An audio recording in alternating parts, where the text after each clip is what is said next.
Hi guys and welcome to Fandom Newbie. My name is Shruti and today I'm going to be talking about some of the most amazing books that are going to be turned into movies and TV shows this year.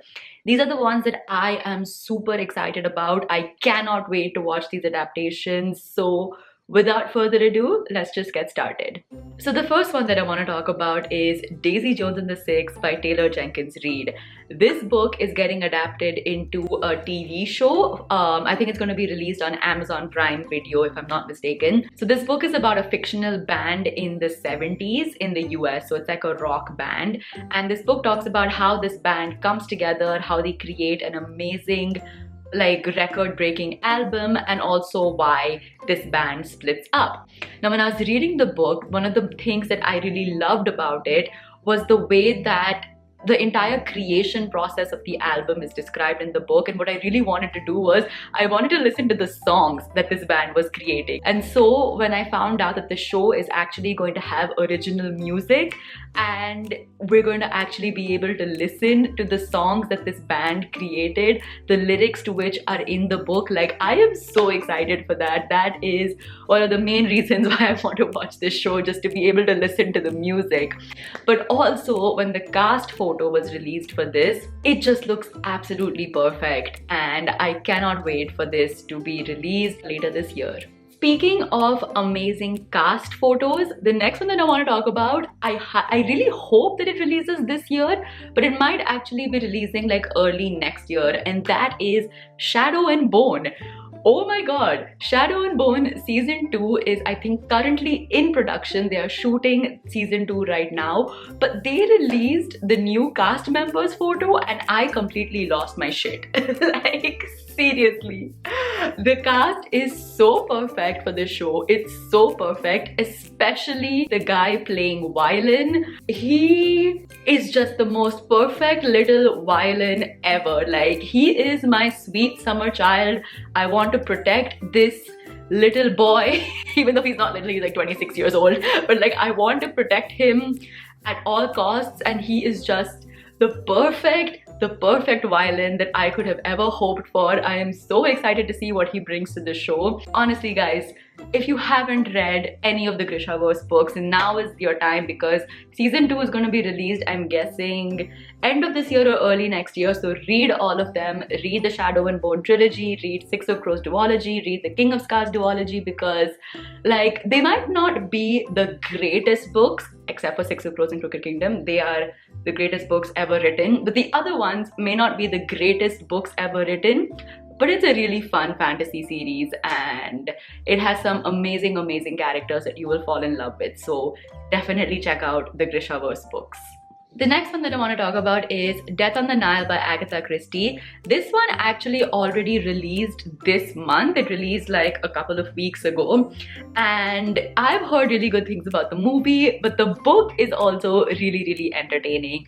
I actually did an entire video where I tried to solve the murder mystery which is there in this book. I'll link it up here if you guys haven't checked out that video. So this basically takes place on a cruise going along the Nile River, and there is one person who ends up dead on this cruise. And obviously, in every Hercule Poirot book, everyone on the cruise is a suspect and everyone gets investigated, and it's a classic Agatha Christie Hercule Poirot whodunit kind of mystery. The next one that I want to talk about is Persuasion by Jane Austen. This is getting made into a movie and I am so excited because honestly, Persuasion is one of Jane Austen's most underrated books. So this book follows our two main characters, Anne and Frederick Wentworth, and this is kind of like a second chance love story. So Anne and Frederick have met in the past and they've fallen in love, but for some reason they needed to break up.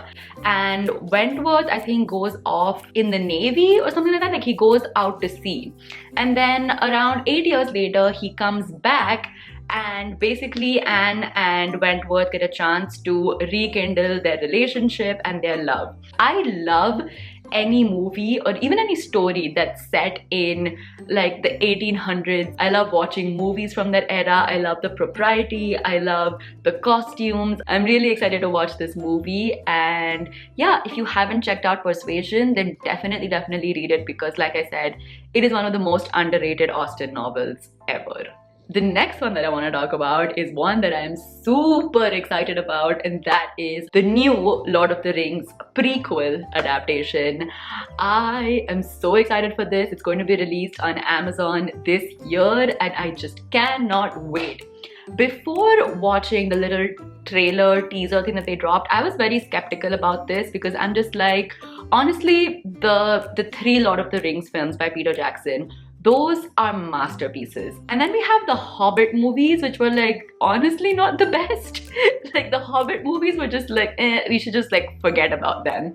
And so I'm like, if they're going back into the world of Lord of the Rings, like they need to do it right. But the teaser honestly gives me hope, because from the teaser, I got to know that the music is still going to be composed by Howard Shore. Howard Shore's music is like half of the world building and mood building for the Lord of the Rings movies. I love that soundtrack. I love the background score. So I'm very excited that he is composing the music for this TV show as well. This TV show is basically a prequel to the main Lord of the Rings 3 books, the trilogy. The source material basically comes from the appendix of Lord of the Rings, which talks about the era in Middle-earth history called the Second Age, which was the time period where the Rings of Power were created, the ring wraiths were created, Sauron came into power. Gonna be super interesting because we're going to meet some familiar faces like Gandalf and Saruman and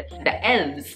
And I cannot wait. It's going to be super duper exciting. Speaking of fantasy adaptations, the next one that I think we're going to get this year, they haven't announced a date as yet, but like they were shooting it last year, so I'm assuming that we're going to get it end of this year, and that is The House of the Dragon, which is an adaptation of George R.R. Martin's Fire and Blood.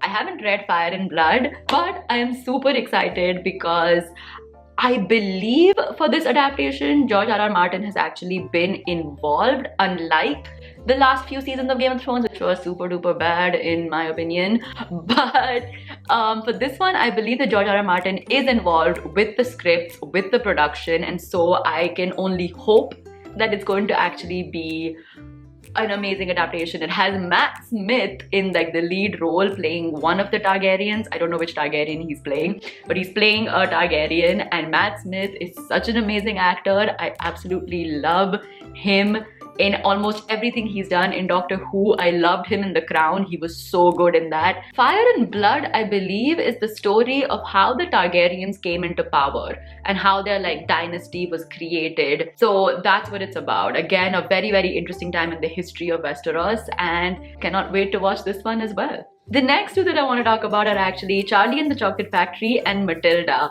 both which have already been adapted in the past, but these adaptations just seem so interesting. Charlie and the Chocolate Factory is getting adapted into a TV show, and it's going to be directed by Taika Waititi. He is the director of one of my absolute favorite Marvel movies, and that is Thor Ragnarok.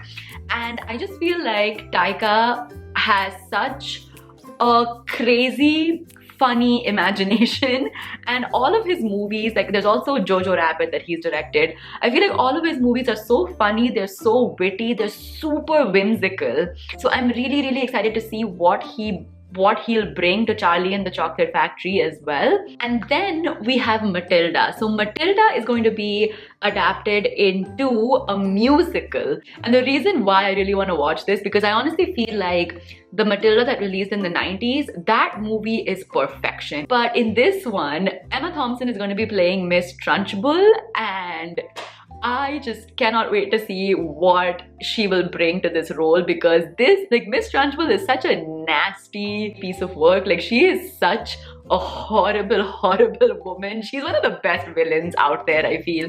But she's such a horrible woman, and Emma Thompson just seems like a sweetheart, but she's such a good actress. So I'm really excited to see what she brings to the role of Miss Trunchbull. And I'm also excited to see how they're going to incorporate like music and original songs into Matilda. So I cannot wait for that as well. Okay, so the next two that I want to talk about, actually, I don't think they'll be releasing this year. They'll probably be releasing next year. But I heard the news announcement for this and I was so excited. The first one is that Vishal Bharadwaj has just acquired the rights of Agatha Christie's books, and he's going to make like an Indian version of Agatha Christie mysteries. Vishal Bharadwaj, as we all know, has adapted Shakespeare into like an Indian setting, and those movies are just works of art. So I'm really excited to see what he does with Agatha Christie, because honestly, Agatha Christie's books are just like classic whodunit style mysteries. So taking those stories and then giving them an Indianized spin will be just such a treat to watch, and I cannot wait. I cannot wait to see what he brings to these mysteries and how he makes them super Indian. And the next one that I'm really excited about is the Indian adaptation of The Night Manager. Now, The Night Manager is a book written by John le Carre. I haven't read the book, but it has already been adapted into a TV series, and I binged watched this series. It might have been for only one specific reason that I watched this show, but it's a really good show. It is so well done. The cast is amazing. Like, it's so amazing. Okay, jokes aside, it also has Olivia Colman and Hugh Laurie, and it's a really classic spy thriller kind of show, and it was just really well done. Indian adaptation is going to have Aditya Roy Kapoor playing the part of Tom Hiddleston, and I think they've cast Anil Kapoor to play Hugh Laurie's character. So yeah, I cannot wait to see how they'll Indianize The Night Manager. So yeah, those are all of the movies and TV shows that I'm really excited for.